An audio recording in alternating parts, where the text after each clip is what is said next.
Eating healthy doesn't mean you have to eat out at a pricey restaurant. Healthy Choice Simply Steamer's grilled chicken and broccoli Alfredo is an easy, high-protein meal with nothing artificial. The steam tray keeps the sauce separate, so you get crisp broccoli, creamy Alfredo sauce, and tender grilled chicken that's delicious every time.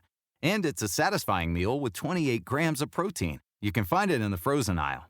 Healthy Choice. What having it all tastes like. All right. Can you believe that we are just 2 days out from our first start line? I really can't believe that either.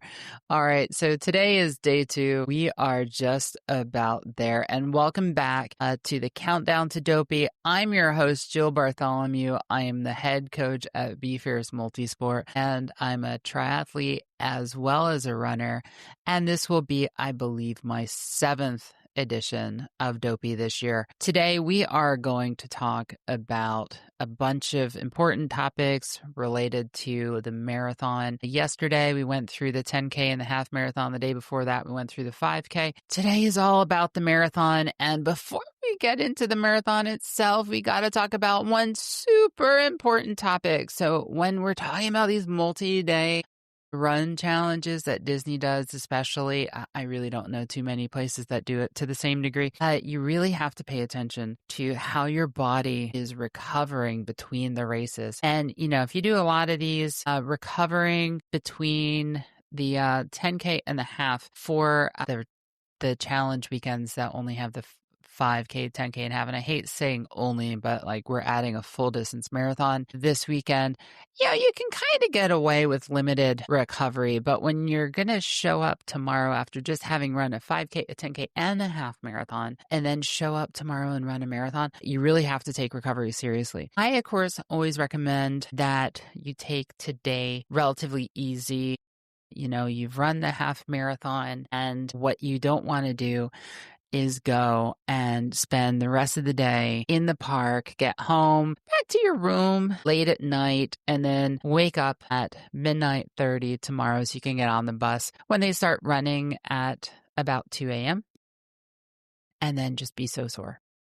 So let's talk about it. There's different types of runners. Some people are traditional runners, which are predominantly using the glutes to propel yourself forward. And keep in mind, we all use glutes, we all use hamstrings, we all use quads, calves, and a bunch of other tiny muscles in our shins and feet. But there's some dominant muscle traits. And then there's others of us who are quad-centric runners, meaning that we use the quads more than any other muscle group to propel ourselves forwards. So if you are in either one of those camps, which is, let's face it, it is everyone because they are opposing muscle groups, you are likely sore either in your bottom or in your thighs, if not both. If you're doing a great job running, you might actually be sore on both sides. Isn't that fun? So today, what I want you to do is first take recovery as if it's the 5th race here, except that it's also the 6th and the 7th and the 8th race because it happens in between each and every race. Now, we talked yesterday a little bit about recovering between the 10K and the half, but let's face it, you're going to have limited soreness coming out of the 10K. And even if you raced the 5K, you are far enough away that you've probably got some recovery going on there. So today, I want you to go back. I want you to hydrate well, pay attention to everything you're putting in your body because it all matters. If you swell when you drink coffee, maybe don't drink coffee. If you swell when you eat or drink a lot of high sodium foods and drinks, maybe you should cut back on that. But make sure that you are replenishing what you lost and that you are keeping your muscles well oiled. But that also means that you're working the kinks out. So I want you to take your headphones, take your phone, play some music that you like, put on a Peloton class, whatever keeps you entertained, and find a floor, find a piece of grass, whatever works for you, and get down on the ground and stretch. Reach for your toes.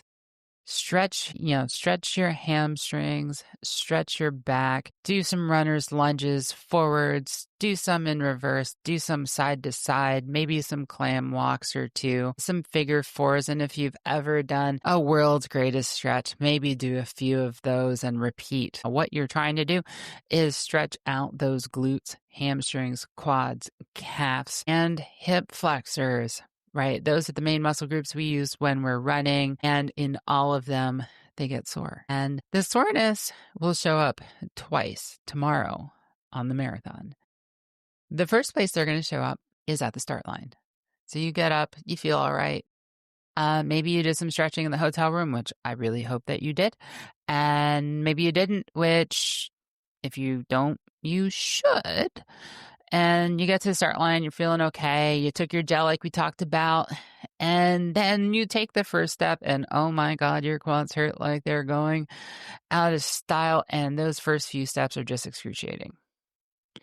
Yeah, that's going to last for like the first mile and a half, and then it's going to settle in as your body gets used to it. We have a habit of once everything is warm, those kinds of pre-race soreness kind of goes into the back of our minds. We're also, as endurance athletes, really good at kind of shutting out the discomfort. And even if you don't do a lot of endurance events, chances are, and I hope this is true, you did quite a bit of training to get to the start line. And to do quite a bit of training, you also did a lot of miles. And let's face it, those miles are not always fun. Every mile is not magical, even if it is in the most magical place on earth. Okay, so now you've stretched. You're going to do it again tomorrow. So tomorrow, you're going to get up, and the first thing you're going to do after you've done your morning routine is you're going to do some stretching. So you're going to plan an extra 15 minutes on that alarm clock, pull it back from whatever you normally set it by 15 minutes, and you're going to do some stretches on the floor in your hotel room. Your spouse is going to look like you're a crazy person on the floor doing all sorts of weird movements to try to stretch out your quads, your hamstrings, your glutes, your hip flexors, and your calves. And then you're going to get up, you're going to drink some water, you're going to do whatever your morning routine is. For me, on race day, it's half a banana and half a bagel. Gets me out of the room on the way to the bus or on the way to my car, depending on the day. And I travel with water. And on race day at Disney, these are really early wake-up calls, I also travel with monsters in hand. If we're on a bus, is the perfect length of time for me to down one of those suckers. And that'll wake you up. Okay. So some things to avoid to help us not sabotage ourselves. One, long walks in the park. So the night of the half marathon, the day after the half marathon, we're all excited. We're busy. If we have our family, especially kids with us, we're going to want to go to the parks. When the right thing to do for our bodies is probably to avoid that.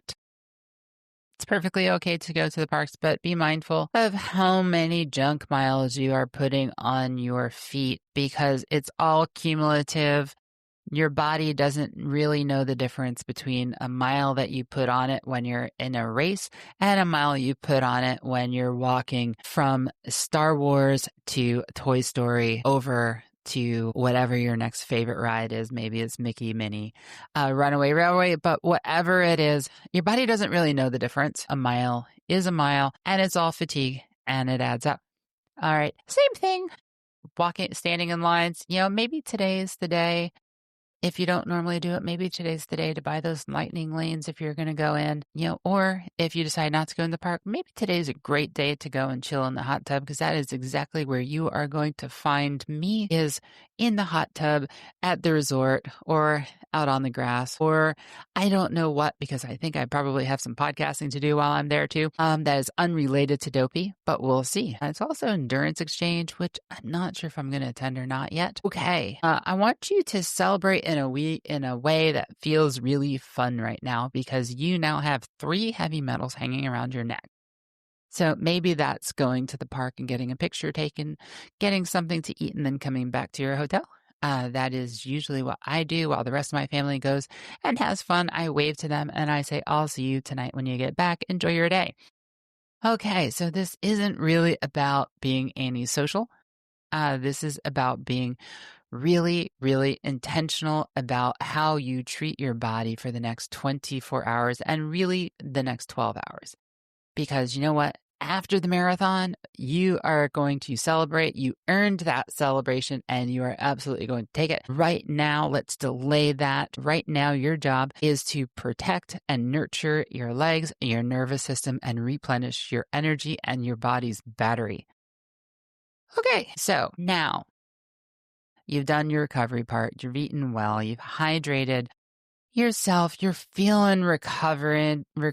You're feeling more relaxed than you did this morning, the night before the marathon. Your evening tonight should not be exciting. It should be one of the most boring and unremarkable nights of your life. You are going to go to bed early as if you're in high school and you have a final exam tomorrow at 4 o'clock in the morning, because you know what? You do. You have your final exam tomorrow at 4:30 a.m. or whenever your corral is expected to go. Okay, so you're going to go to bed early. Early for you? I don't know what that means. For me, on the night of the marathon, the night before the marathon, I usually set my alarm at around 12:30, 12:45. Why so early? I've been asked. It's because I want to control the things that I can control. And one of the things I can control is the time that I get up and the amount of time that I take to get ready. But I'm not alone in the hotel room. I have other runners with me, and we all need time and space. So we're going to give each other time and space by getting up a little bit earlier. And remember, that first bus is going to head out at 2 o'clock, which means we're going to head down to the bus at about 1:30 because that first one is going to start moving at about 1:35. So, that's our morning routine. You're going to keep it simple, familiar routines. You are going to just wind down super early, sit back on your bed, head up, pop a movie on, enjoy the downtime, because tomorrow you are not going to have the downtime. You are going to get up, you're going to race, and then you are going to celebrate. Okay, so think about it. What matters more than how you support your body is how you wake up when you wake up, whether or not you're hydrated, fueled, and calm. All right, so tomorrow, the marathon morning, you are up. You are going to feel stiff. You may feel heavy. You are absolutely going to feel tired. This is wake up call number 4 at absurd o'clock in the morning, and it is not going to feel fun. Many people say that the worst part of Dopey is not the running, it's the early morning wake up calls, and I totally agree. While I do think that running these 4 races right in a row with very limited time in between is as hard as doing a full Ironman, that those early morning wake up calls are really, really tough. And it's best that we actually recognize that. All right. So none of this means that you're not ready. What it means is that you're tired and your body is tired and you need to wake it up. So do all the movements that you need in the morning to wake it up. Go through your routines. Now let's talk about the race. This is your day. You trained for the marathon. All of the other days were warm-ups for today. So you're going to show up at the start line. You're going to say hi to your corral neighbors and you're going to have fun. You're going to party to Carissa and crew as they launch all of the racers through the day. It doesn't matter if you are the first group off the line or the last. You are going to enjoy your time in the cross. When you start running, the same advice we gave yesterday still applies. Negative pacing. Start out at a easy to moderate pace, a pace that does not feel hard. And do that until you get settled in. And here's why. There is going to be a lot of people on course tomorrow. In an average year, the marathon has somewhere around 20,000 participants, plus or minus. And each one of us are trying to find a place that we feel comfortable and confident running our race. And we all have the same 26.2 miles in front of us. But that early bum rush is the place where you will read tonight, you will read tomorrow night, all the people who got hurt. They got pushed into barricades, they they got tripped or they tripped over other people, they twisted their ankle on the edge of the road or whatever. It's because it can get super crowded early on. So just kind of have some patience with yourself and with some other people for that first kind of quarter or half mile. And then you can start to pick up the pace. The point of your pacing, the way you're going to pace this race, is you are going to start out with discipline and you're going to hold back. And on each of those 26 miles, you are going to get faster and faster and faster. And then when you cross the finish line, you are going to feel like you left nothing on the course. You're going to finish strong and you are going to raise your arms triumphantly while not blocking other people's photos of the finish line, which is, as an aside, one of the most annoying things of Run Disney that I've had happen to me. So I had an entire season where every single one of my finish line photos had an arm in front of me. That was really annoying. Although at the end of the season, I did make a video of all of these arms in front of me, and that was kind of funny. But now let's talk about execution. So you're going to negative pace. Great. That's awesome. If you're running with a Galloway pacer, they're going to run pretty much the same pace throughout the entire race. Just stick with them. They've done it before. I know a lot of the pacers and they're all pretty awesome. And they'll treat you well. But fueling. Now, fueling on the marathon is a little different from fueling on a half marathon. A marathon pushes your body into a place where it doesn't really want to be. For most people, it's going to push us into a place where your body naturally redirects energy that would normally go into your gut and other non-essential functions into your legs and your heart. Is going to push all of that blood and the nutrients and the energy into the place that needs it. And the downside of that is bad things happen. And when I say bad things happen, it means you might find a need, an urgent need for a toilet, and there may not be one where you want it, and you're going to have to deal with that. Now, the way in which you approach nutrition can have a very significant effect or influence on that particular problem. Okay? So the way you fuel is start with your pre-race gel. Your belly should be largely empty by the time you've made it here because you've followed very boring routines, which included going to the potty and going number 2, hopefully. There's nothing worse than starting a marathon with a full gut. It's just like you're hauling around this lump of cement when you do. And therein lies one of the problems is you're starting the race with an empty belly. And that means that more or less the only things you're going to be putting in your belly are gels, which at the heart of it is a combination of glucose and fructose. So different sugars. And that's good because it requires minimal effort by your belly to process. It's bad because at some point your belly might decide it no longer wants it in there and it will come out at a very rapid rate. So consistency is the key here. Now is not the time to try a new strategy. Now is the time to execute what you used in training and to pay really close attention to how your body's reacting to it. For some people, if you add too much gel, if you put in, and I say gel, but I really mean nutrition, if you're putting too many grams of carbs into your body too quickly, it can trigger a digestive distress problem, which is what causes you to need to go to the toilet. Some gels are worse at this than others. I'm not going to name brands, but the ones that we see everywhere are probably the worst offenders. The ones that are harder to get are also the ones that you see more professional athletes using. And the reason for that is because they're less likely to cause digestive distress. Now, you may find in the second half of the marathon that your desire to take in nutrition is less than it was in the first half. That is normal. Try to continue to take it in, even if you have to reduce the pace at which you're taking it in. Make sure that you are still taking in some of that nutrition because your body needs it. What happens when you don't is your body starts burning secondary sources of energy, which is essentially fat.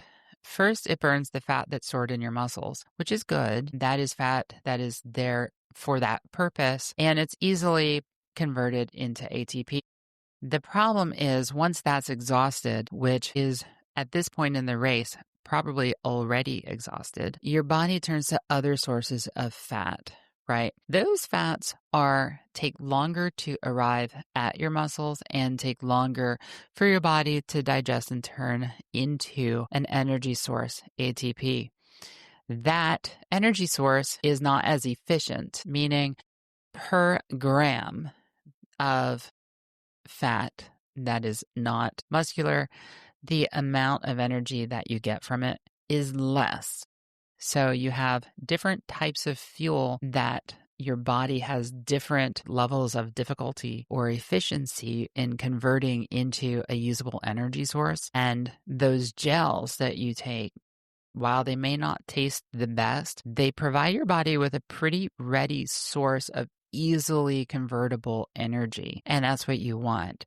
While it may make us lose a little bit of weight to use other energy sources, it does mean that our paces are going to fall. We are likely to get that lactic acid feeling in our legs. And the reason for that is because we're not clearing all of the lactic out as part of that process of converting one source of energy into another. So stay on top of your nutrition. It's okay to back off. If you feel that maybe your nutrition strategy was a little over aggressive in the first part of the race, it's okay to back off if you're not feeling like you need it. But remember, when you feel you need it, it's already too late to provide it. And it will take you at least 10 minutes to replenish what's been lost. If you go over that line, it will take you at least 10 minutes to get back to where you should be, and probably longer on nutrition.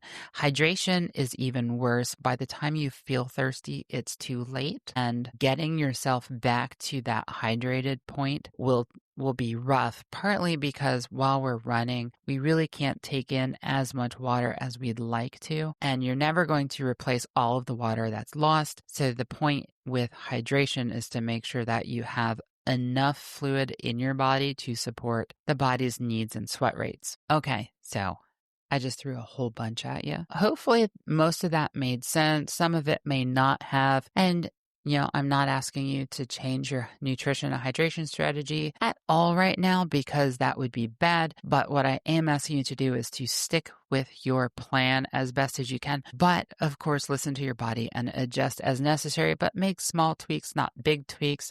Making sure that you stay ahead of your body's needs because getting behind is really hard to catch back up. Okay. All that said, your work is done. Tomorrow is the big day. When you cross that finish line, I want you to feel like you left nothing on the course. You raced your heart out. If you make it more than 2 steps past the finish line, that's great, but you probably could have gone harder. Tomorrow, we're going to talk about the start line itself. All right, what to think about, what to ignore, how to stay grounded, and thinking through the race in more detail. So that's it for day 2 of the Countdown to Dopey. Be fierce, be you, and I'll see you tomorrow.